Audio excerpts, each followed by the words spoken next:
Hello दोस्तों, मेरे YouTube channel में आप सभी का स्वागत है। आज मैं आपको कहानी सुना रही हूँ, मेहनत के फल का महत्व।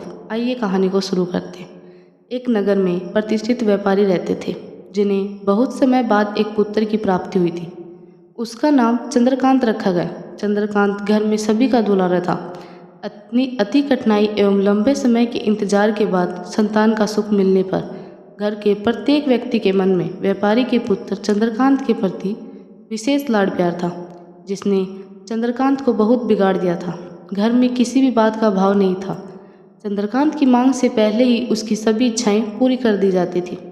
शायद इसी के कारण चंद्रकांत को ना सुनने की आदत नहीं थी और ना ही मेहनत के महत्व का आभास था। चंद्रकांत ने जीवन में कभी अभाव नहीं देखा था, इसलिए उसका नज़रिया जीवन के प्रति बहुत अलग था। और वहीं व्यापारी ने कड़ी मेहनत से अपना व्यापार बनाया था। ढलती उम्र के साथ व्यापारी को अपने कारोबार के प्रति चिंता होने लगी थी। व्यापारी को चंद्रकांत के व्यवहार से प्रत्यक्ष था कि उसके पुत्र को मेहनत के फल का महत्व नहीं पता। उसे आभास हो चुका था कि उसके लाड प्यार ने चंद्रकांत को जीवन की वास्तविकता और जीवन में मेहनत से बहुत दूर कर दिया है। गहन चिंतन के बाद व्यापारी ने निश्चय किया कि वो चंद्रकांत को मेहनत के फल का महत्व स्वयं सिखाएगा, चाहे उसके लिए उसे कठोर ही क्यों न बनना पड़े। व्यापारी ने चंद्रकांत को अपने पास बुलाया और बहुत ही तीखे स्वर में उससे बात की। उसने कहा कि तुम्हारा मेरे परिवार में कोई अस्तित्व नहीं है, तुमने मेरे कारोबार में कोई योगदान नहीं दिया और इसलिए मैं चाहता हूँ कि तुम अपनी मेहनत से धन कमाओ, तभी तुम्हें तुम्हारे धन के मुताबिक 2 वक्त का खाना दिया जाएगा। यह सुनकर चंद्रकांत को ज़्यादा कोई फर्क नहीं पड़ा। उसने उसे क्षण भर का गुस्सा समझ लिया, लेकिन व्यापारी ने भी ठान रखी थी।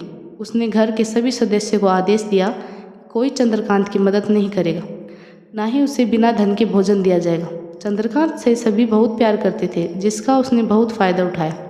वो रोज़ किसी न किसी के पास जाकर धन मांग लाता और अपने पिता को दे देता, और व्यापारी उसे उन पैसों को कुएं में फेंकने को बोलता, जिसे चंद्रकांत बिना किसी अड़चन के फेंक आता और उसे रोज़ भोजन मिल जाता। ऐसा कई दिनों तक चलता रहा, लेकिन अब घर के लोगों को रोज़ रोज़ धन देना भारी पड़ने लगा।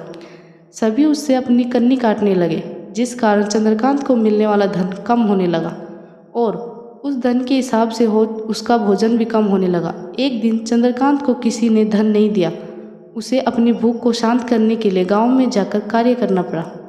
उस दिन वो बहुत देर से थका हारा व्यापारी के पास पहुंचा और धन देकर भोजन मांगा। रोज के अनुसार व्यापारी ने उसे वो धन कुएं में फेंकने का आदेश दिया, जिसे इस बार चंद्रकांत सहजता से स्वीकार नहीं कर पाया और उसने पलट कर जवाब दिया, पिताजी, मैं इतनी मेहनत करके पसीना बहाकर इस धन को लाया हूँ और आपने मुझे एक क्षण में इसे कुएं में फेंकने को कह दिया।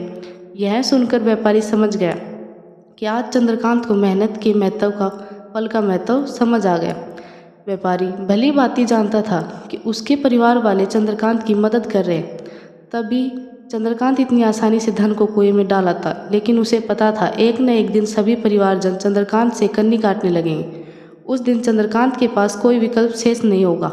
व्यापारी ने चंद्रकांत को गले लगा लिया और अपना सारा कारोबार उसे सौंप दिया।